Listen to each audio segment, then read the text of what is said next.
Hi Fenders, Peppa and I are back at it again with another Girl Talk episode.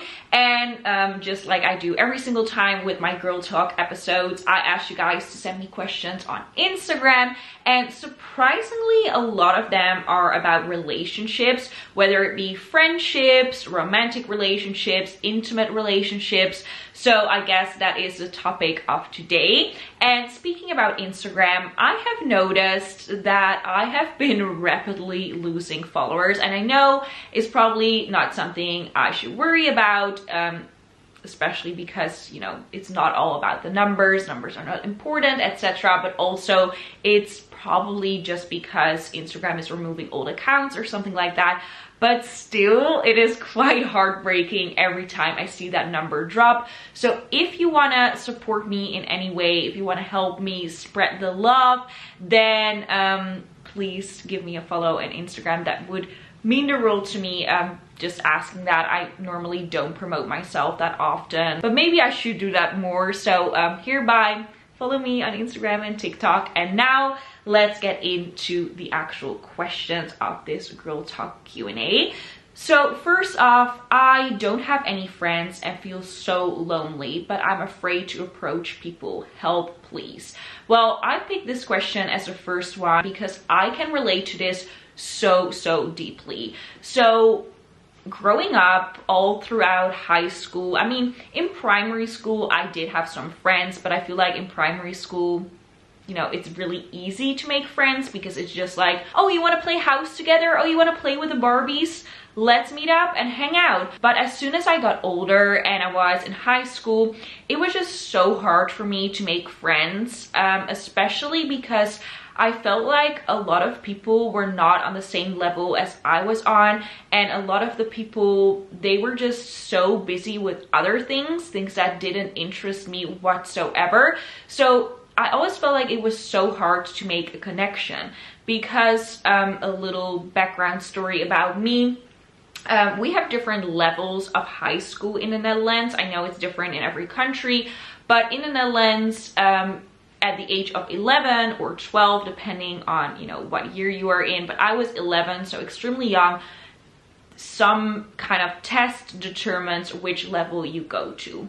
And this is very important because it also determines whether or not you can go to university later on in your life. So at this age of 11, you're at such a pivotal point in your life, and I got tested for one of the lowest levels and I was devastated. I can remember this so clearly. I knew in my heart that I had it in me to go to university one day, and I knew that I wanted to learn things. I was eager to study, but just because of health reasons, I was sick very often in primary school, I didn't get to go to the level I wanted to go to. So I started, you know, at the bottom and eventually worked my way up.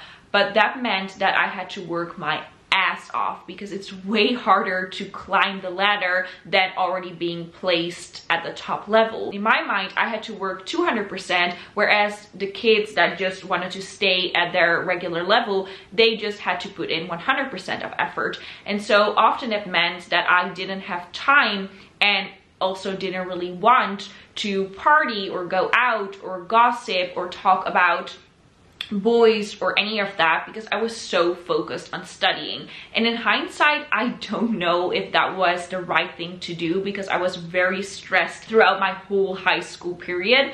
But yeah, it led to it not being such a fun experience for me, and it also ended up preventing me from having real friendships, which I felt very sad about. I often had to eat my lunch alone in the bathroom because I was just too afraid to be seen alone in the hallways, and that sounds so sad now that I'm saying this, but yeah, I felt very lonely throughout high school. And another thing that I think contributed to this is that I got a boyfriend very early on at the age of 14. So I was very focused on him. And when you're very comfortable in your relationship, you're not really as open to other people, if that makes sense. So I wasn't really open to making new friendships and meeting new people the way other people were. So all these reasons made me very, very lonely growing up. And it has only been a couple of years since I've actually had friends, like real friends. And that just goes to show that it doesn't matter if growing up you don't have friends. It can always happen in any point of your life. Like, I'm 26 now. My first real friendships came when I was 23. So, you know, you're never too old, trust me. So what I would recommend to you, coming from my own experience, is when you realize that you're very, very lonely, the way I was, you have to make a change, because you cannot just sit in your room and sulk all day, and that is just not the way to go. That's not how you're gonna meet friends. So what I did, I just posted on TikTok asking if there were any people that were interested in K-pop, because that's something that I love. So I thought, if we have only one mutual connection, then that already makes sense. That is already a good basis of a relationship, whether it be just acquaintances or actually turning into a friendship. This mutual connection can mean that we have something in common, so thus we have something to talk about. So if you're not brave enough to like do that on TikTok, which is very scary, it was also very scary for me, or you just don't have that kind of social platform, I recommend going to, for example, concerts of, you know, your favorite artists, and even going alone, and then you will meet amazing people in the queue. If you're not that interested in music, maybe you can do that with sport clubs. I know it can be intimidating and it can be scary, but just sign up for yoga, sign up for football, sign up for hockey, or whatever is something that you are interested in, and you will meet people there that are interested in that same thing. If you're comfortable with it, go out, go to clubs, go to bars, go to the library and just talk to people if you like books. Like, there are so many spots, so many places, even just sitting at a coffee shop and just studying there, and then, you know, occasionally asking other people what they're doing, or, you know, what kind of order they have, or whatever. Just make small talk, and that's how relationships can form. Get out there and don't be afraid, because what is the worst thing that can happen? Somebody says, oh, I don't really want to talk. Oh, I'm not really interested. Like, okay, then you move on, because that comment of theirs, that doesn't change your life. You already had 0 friends to begin with, so you really have nothing to lose. That's just one way to think about it. I always have this kind of glass half full mentality, by the way. Stay hydrated. That reminded me I need to drink more water. But, you know, you got nothing to lose in life, so just go for it. I hope that answered your question. And don't feel like it's you that causes you not having friends. Like, don't feel like it's because you are not good enough, or not funny enough, or not whatever. You just haven't found your people, or it has just not been the right time. Like, it wasn't the right time for me. You've just been focused on other stuff. It's not your fault. Okay, next up. I'm 25 years old and not had sex yet. Is something wrong with me? Am I not sexy enough? This is another question that I feel like is so relatable, because I feel like a lot of people struggle with this. Also, when I speak to some of my friends, that is something that they really struggle with. Like, I've never had a boyfriend, I've never had sex, what's wrong with me? But again, just like with the previous question, it is not you. It's just that the occasion hasn't occurred yet. You just haven't found your person yet. What I believe, and this is just my point of view on it, I know people have different opinions and that's totally fine, but I feel like sex is something really sacred. Don't get me wrong, I'm not the type of girl who says you have to wait before marriage, or you can only have sex with one person in your entire life, but I don't think you should put this rush on yourself. You should take pride in the fact that you are single and you are focused on yourself, and that you don't need anybody else. And then eventually, you know, when the time is right, when the right person comes around, then you can, you know, have sex with them. But don't rush into things just because you want to have sex.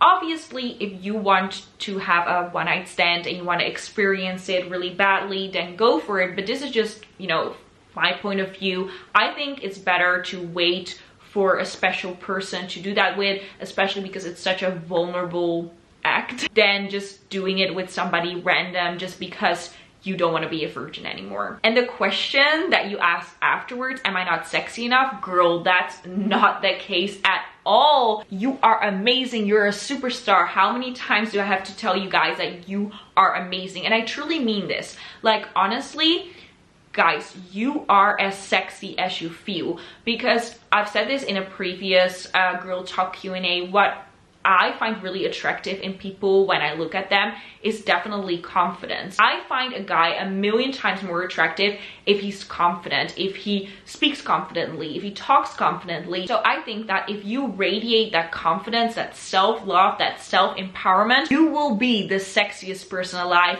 regardless of what you look like. So just own it and don't settle for anybody less. The right person will come. And again, I'm struggling with this as well. You guys know I want a partner as well. I'm looking for a relationship and it's not coming. And I'm like even manifesting it and it's not coming. I have it on my mood board. It's not coming. But I have to trust in the universe, whether you believe in the universe or God or Allah, whatever, it doesn't matter.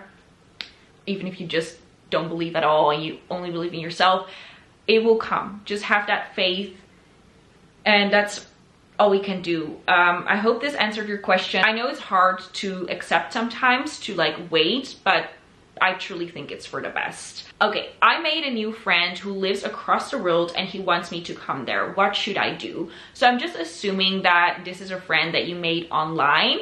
And I've just watched too many true crime podcasts to say that you should just go and meet them and just live your life and have fun.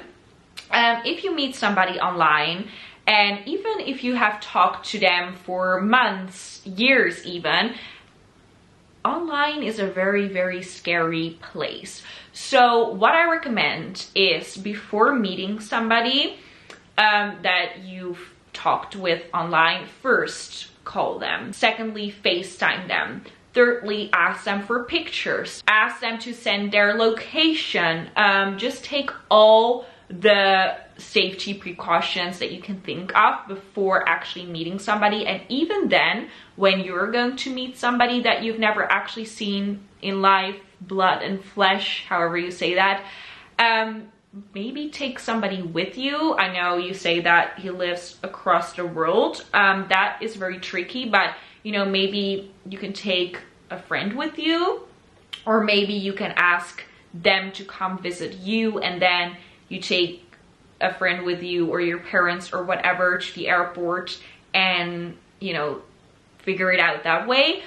Just be very, very cautious with this because there are so many cases, true crime cases of people literally getting, because they met somebody online that wasn't who they thought they were. So yeah, just putting that out there. And now this question, which I also found very interesting. My BFF always copies me when I buy something and I get so annoyed. Is this a valid feeling?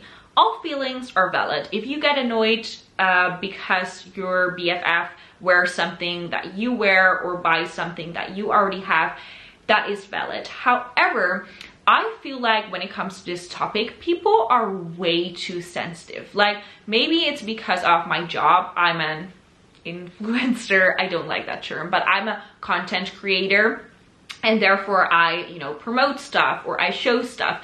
And very often people will get the same things as I wear because I show clothing online. I put the direct links in the description, you guys know.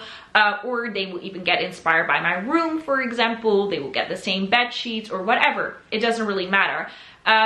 They get inspired because I put that out there. The same as some people might get inspired by just seeing you walk on the street, or your best friend gets inspired by being in your presence all day.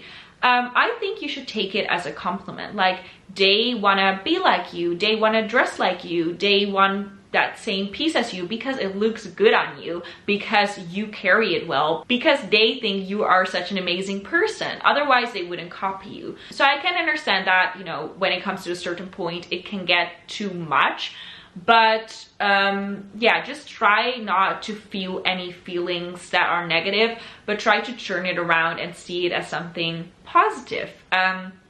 I think that's the best way to deal with this. because if somebody really wants to copy you, you're not gonna change their mind. They're just gonna continue it. You can open up the conversation, obviously, and say, hey, this is something that really annoys me, if it's really bothering you. But you can also try to look at it from a different point of view and be like, is it really that bad that somebody owns the same bag as I do? Like, is it really life-changing? Is this worth sacrificing my relationship with them for? If the answer is no, then I wouldn't make a big deal out of it. The last question of this Q&A, because I always ramble on for way too long. My classmates always make fun of me because I don't talk much in class and I feel really bad. What can I do? If your classmates make fun of you, then they're not worth your time, they're not worth your effort, they're not worth your thoughts. People that make fun of other people are at the bottom of the social ladder. Like, they literally are the fungus of the fungus. I hate when people make fun of other people, and you know, I know it can be really hard. Like I said in my high school story, I also felt very lonely, and you know, you always want to belong somewhere. But you know, when people make fun of you, just ignore them, because all they want is attention. And if you're not gonna give this attention to them, then they're not gonna find it so funny to tease you anymore. So just ignore them and move on with your life. I know this can be very hard, it's easier said than done, but trust me, that's the only way you can deal with it. And especially don't try to befriend them. I've heard so many stories of people actually want to belong in a popular friend group so badly that they start becoming friends or trying to become friends with the people that tease them or bully them. Don't do that. That's really not the way to go. Just find amazing friends that you can trust and try to not care as much about what the other people say about you. And that was the end of the Q&A already. Thank you so much for sending in all your amazing questions. You guys honestly mean the world to me. I hope that you all realize that you're amazing people, and I wish you all the best, most amazing, most wonderful day, night, morning, whatever it is, evening that you're watching this. So thank you for watching. Bye bye.